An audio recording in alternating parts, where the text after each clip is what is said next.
রাজনৈতিক অধিকার সমাবেশ 2016, 2025, 16 এবং 17 মে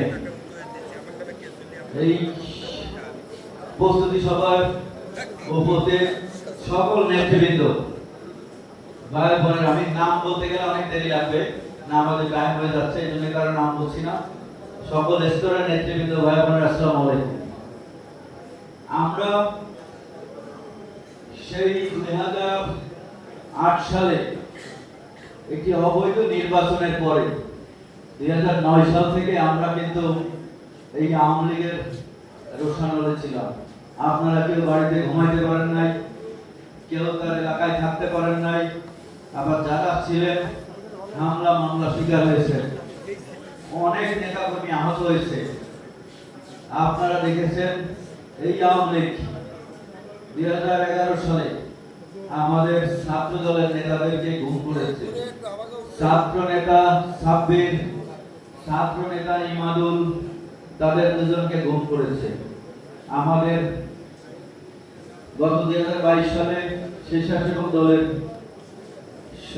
সাধারণ সম্পাদক তানু ভূঁইয়াকে হত্যা করেছে। সর্বশেষ এই দেশের ক্ষমতা পরিবর্তন হওয়ার পরেও দেমাই ইউনিয়নের অত্যন্ত জনপ্রিয় নেতা সজীব তরফদারকে দিনের বেলায় দুপুরে আওয়ামী গুন্ডারা গুলি করে হত্যা করেছে। এ ধরনের কর্মকাণ্ড আওয়ামী লীগ সরকার করিয়েছে, আওয়ামী লীগ করেছে।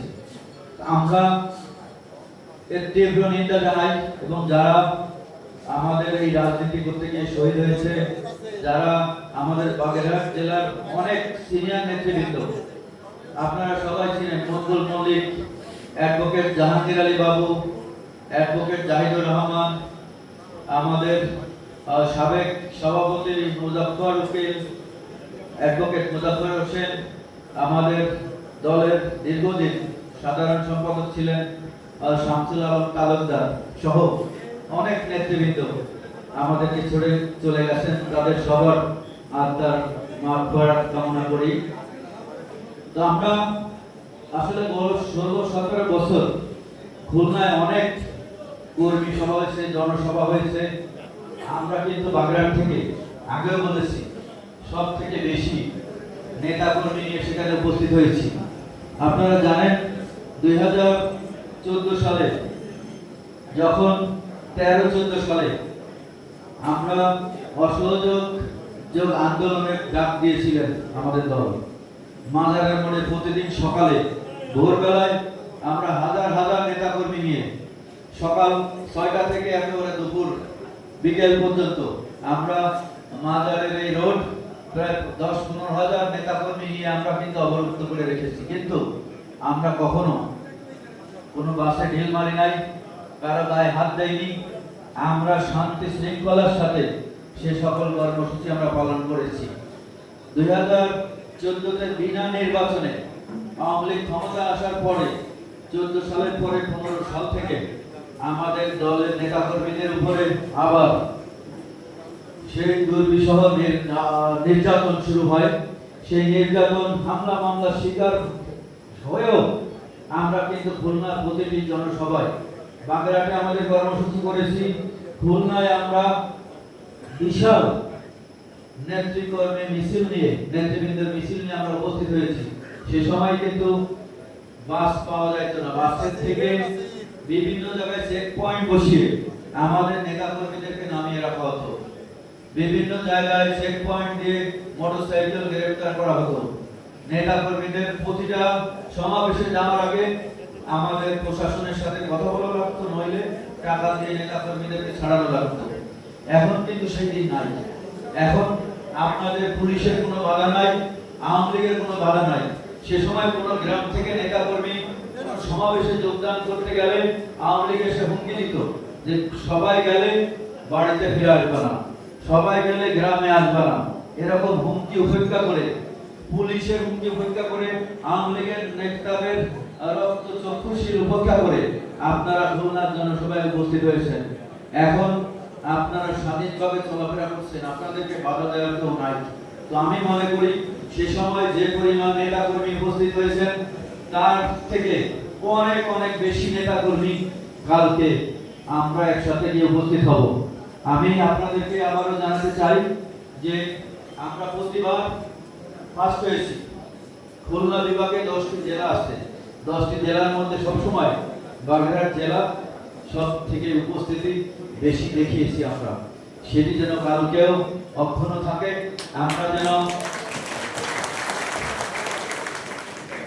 আমাদের এখানে সিনিয়র নেতৃবৃন্দ যারা আছেন, আসলে খুলনায় একটি সেমিনার হচ্ছে, যেটা একটু আগে আমাদের হাজিরুজ্জামান হিরো বলছিলেন 16 তারিখ আজকে একটা সেমিনার আছে। এই সেমিনারে সিনিয়র নেতৃবৃন্দ যারা যেতে চান, আসলে সেমিনারটি 3টায় শুরু হবে, 3টা থেকে 6টা পর্যন্ত চলবে। তো আমি এই সেমিনারে যাব। যারা আমাদের সিনিয়র নেতৃবৃন্দ আছেন তাদেরকে অনুরোধ করব, যদি আপনারা যেতে চান 3টার মধ্যে, কারণ এখন আমরা সবাই নামাজে যাব। নামাজ শেষ করে লাঞ্চ করবেন, খাওয়া দাওয়া করে 3টার মধ্যে আমার বাসায় আসবেন। আমরা আমার বাসা থেকে রওনা দিব। এই সেমিনার 3টায় শুরু হলেও আমরা 3টায় রওনা দিলে ইনশাআল্লাহ 3:30 থেকে 4:45টার মধ্যে খুলনায় পৌঁছাবো। আমরা সেই সেমিনারে যারা যেতে চান সবাই যেতে পারেন। আমার সাথে 2টা গাড়ি আছে। আমার গাড়িতে যে কজন সিনিয়র নেতৃবৃন্দ যাবেন, আরো অনেকেরই এখানে গাড়ি আছে। যাদের গাড়ি আছে তারা যেতে পারেন, যাদের মোটরসাইকেল আছে তারা যেতে পারেন। সবাই খাওয়া দাওয়া করে 3টার সময় আমার বাসায় আসলে আমরা একসঙ্গে যাত্রা শুরু করব। আর কালকে কিন্তু জনসভা, কোনো সেমিনার না। কালকে এই জনসভা শুরু হবে 2টা বাজে। আমি মনে হয় আজকে বিকেলে বা রাত্রেই ওখানে থাকবো। কালকে সকালে আমরা 12টার সময় একত্রিত হব।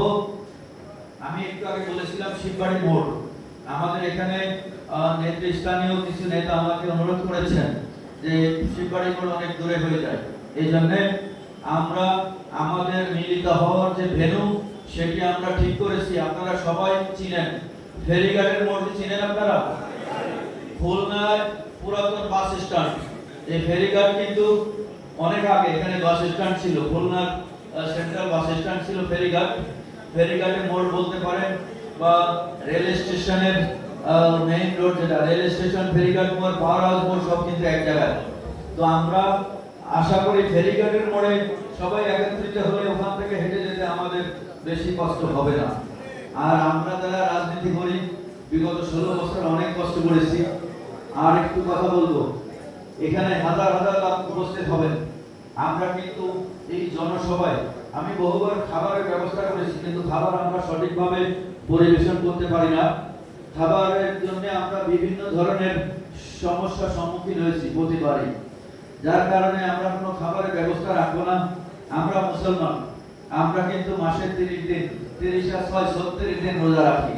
তো কালকে জনসভা যারা যাবেন সকালে বেশি বেশি খাওয়া দাওয়া করে যাবেন। দুপুরে একবেলা না খেয়ে থাকলে কিছুই হয় না। বিকেলে জনসভা শেষ করে সবাই খাবেন।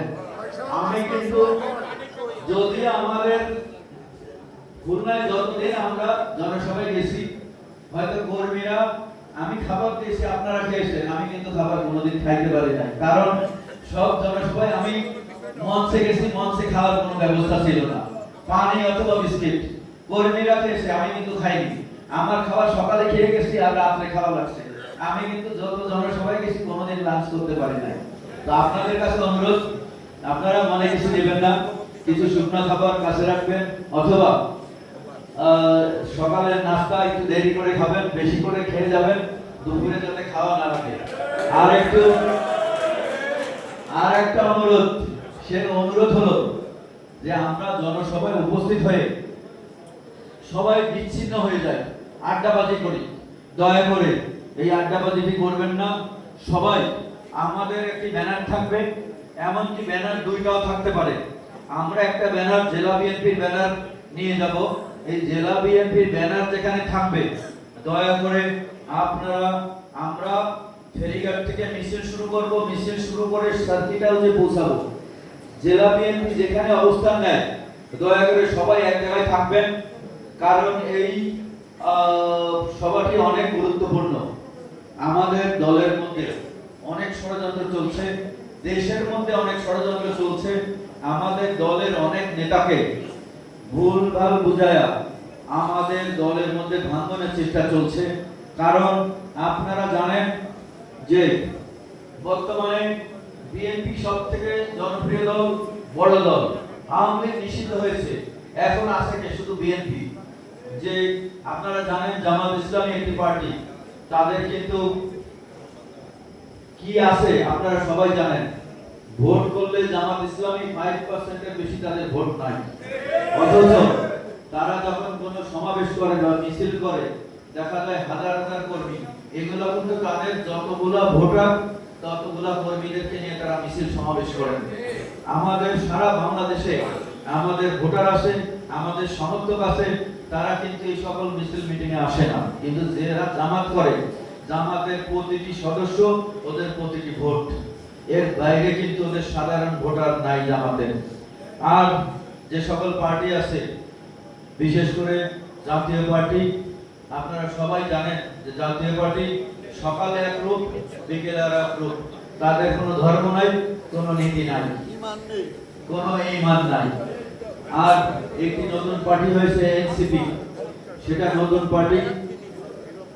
তাদের কার্যকলাপ তারা কি করছে, কিভাবে করছে, তাদের সম্বন্ধে কোনো কথা বলবো না। তারা যদি ভালো কাজ করে অবশ্যই ভালো থাকবে, খারাপ কাজ করলে জাতীয় পার্টির মধ্যে এরকম হারিয়ে যাবে।